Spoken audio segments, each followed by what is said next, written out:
it gives you this false sense of security that you're doing something that the government is okay with, and then they can yank it at any point. I want to get to the part of this show now that I always find fun. I call it silly questions. There's absolutely no right or wrong answers. I just want people to get a little bit of a feel for you, understand you, get to know you a little bit better. So, first silly question. If you had the ability to change, implement, or eliminate one law, just one law, in order to help most help small businesses in the U.S., what would that law be? Oh God, that's a great question, and I've never thought of it. Just one law. I have too many, and I know I'm going to regret whatever I say now because I'm going to be like, "Why did I think of that?" Probably licensing laws. That's a good one. Licensing laws, and I think a lot of people don't understand that license that the government gives you doesn't do anything for it. I mean, Yelp has done more for communities finding who's good and who's not than the government ever has. So right. And licensing laws just keep people out of the business. So. And they're also shakedowns. That's all they are, is government shakedowns. When has a license ever made you feel any more comfortable? How many doctors' licenses have you demanded in their office? Honestly, right. And beyond that, I got a license to sell hemp in the state of Florida, and then the government's like, "Psych! Now it's illegal." So, it gives you this false sense of security that you're doing something that the government is okay with, and then they can yank it at any point. So, yeah, it's crazy, but that's a good answer, though. I think it's small enough that it could be changed, especially in most areas. So maybe we'll keep our fingers crossed on that one. All right, second one. The one figure, dead or alive, that you'd like to have dinner with. Ooh. I mean, I guess everybody's going to go with like God or some religious figure or something. So I'm going to go with Joe Rogan. Interesting. Joe Rogan. Why Joe Rogan? I mean, not that I'm complaining. I think that's a good choice, but why would you choose Joe Rogan? First of all, I want to choose something that somebody else isn't. I mean, make it interesting. Everybody wants to go with God. And yeah, if that was an option, obviously that, whatever. But somebody who's alive is probably going to be easier.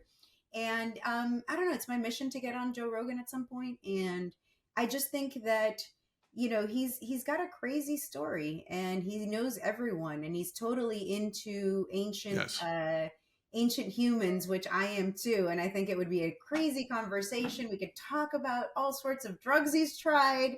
I've never tried DMT, but I'd love to. And he's like big on it. So it would be a great conversation. Plus, I'm sure it'd be hilarious.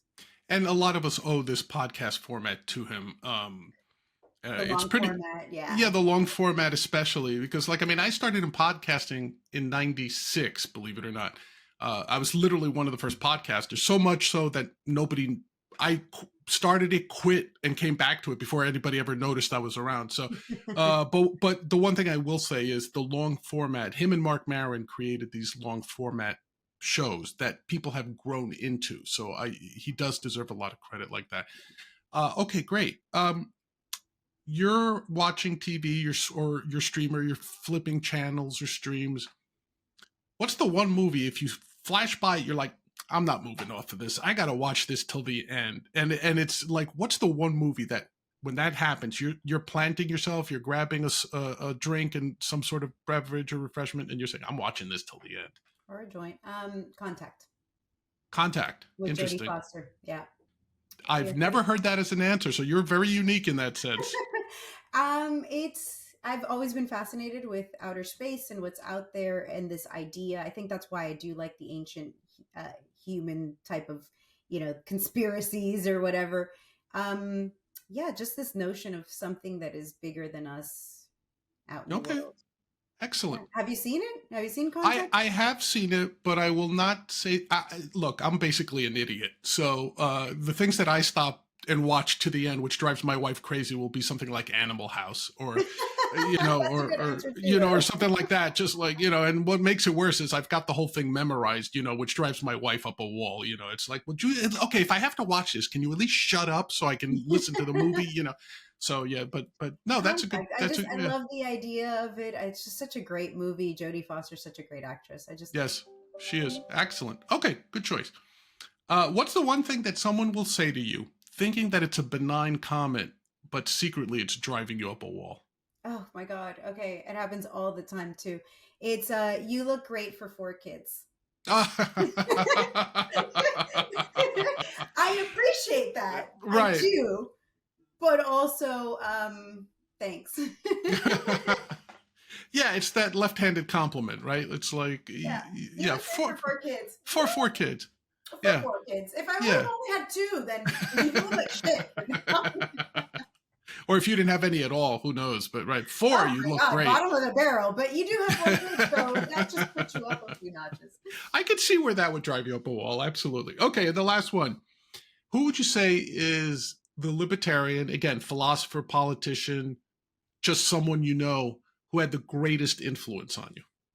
Oh man, this is gonna drive people crazy because I know Ron Paul is who everybody's like. Ron Paul, maybe. I missed the Ron Paul revolution only because I was focused on LP. I wasn't really Mm-hmm. like I knew of him and I thought he was great, but he just I don't know. He wasn't my entrance into Right, libertarianism. The one who sparked the I need to get out there and move and do something. I was already a libertarian, but he just spoke to me was Gary Johnson. Gary Johnson. Interesting. And Yeah. I've gotten to meet him since, and I think he's a Oh, lovely individual. So, it's also I don't know, it's so great to be able to be in this small community where you actually have the opportunity to meet your heroes. Martha, I may have to nag you for Gary's contact info. I have not been able to get him for an interview. And he's one of my favorites too that I would love to interview. I just have not been able to get a He hold of got him. me off So, my behind and like, yeah, thinking I really need to go out there and help. And I right, think that counts for something. I mean, we all think about like what turned you libertarian or who like turned you onto this, but once you're already turned onto it, who motivates you? right. Who gets you out of bed and be like, I'm excited for this campaign or I'm Yeah. excited to go help and change the world in this way. And I think he It's doesn't get enough literal. credit. Yeah, and it's literally two parts, right? It's getting you to understand about libertarianism and sort of formulating these ideas formally that you may have had. And then to your point, getting up and doing something about it. Because, like, for me, and to show you how old I am, it was Milton Friedman on the Phil Donahue show. I mean, Milton Friedman is amazing. Like, if I would have seen him live, I would have been like, Milton Friedman, because Yes. his thoughts, his ideas are fantastic. Well, to someone like me who's a lazy, and I admit it, I don't like getting up too often, right? The thing I liked about Milton Friedman is he was a true teacher. He Mm-hmm. would, like, when he spoke to you, and when you see those wonderful, like, I still think the greatest president we can have is a never-ending YouTube loop of Milton Friedman clips. Like, I think just put that in the White House and we'd be in great shape. You want healthcare? Go look up the Milton Friedman YouTube on healthcare. Mm-hmm. Um, but when he would go into hostile environments back in the 70s with all these hippies and intellectuals, where he would just listen, he'd never get upset. He would just say, let me explain to you why I think you're wrong. Did you ever consider this? Did you ever consider that? And when he took apart Phil Donahue, for people that don't know, Phil Donahue was one of the great socialist hopes in the 70s. He married Marlo Thomas, another actress, and he had his own talk show for years, very popular. Um, he would go on that show more so than, say, even Ayn Rand, who had gone on Phil Donahue. And he just tore down Phil's worldview in such a way that you didn't even get the impression that he was scolding him almost, like, and we had rampant inflation, we had rampant unemployment. It was the collapse of Keynesianism at the end of the 70s. And he just took it all apart very expertly, and he said, don't be afraid of your freedom. That motivated me. Don't be afraid of your freedom. There's nobody sent from heaven here to show us how to live. And to me, that was and I wish I had met him personally. But Gary Johnson, politically, I could very much understand how he would motivate you because, like you said, he's normal. Who's more Joe Average than And Gary? he's also Nobody. not normal. He's climbed the 7 highest peaks in the world and one with a Oh, broken foot. This man is not normal. He looks excellent. He's in yeah. great shape. He was a 2-time governor of New Mexico. For all his faults, he did a fantastic job, left a surplus. Governor No, right? They called him Governor No for all Yeah. the spending bills he would One of the things he did that veto. I thought was just brilliant was he said he accepted a donation from somebody and they called him up and said, "Hey, I need you to do this for me." He's like, "Where would you like the check refunded to?"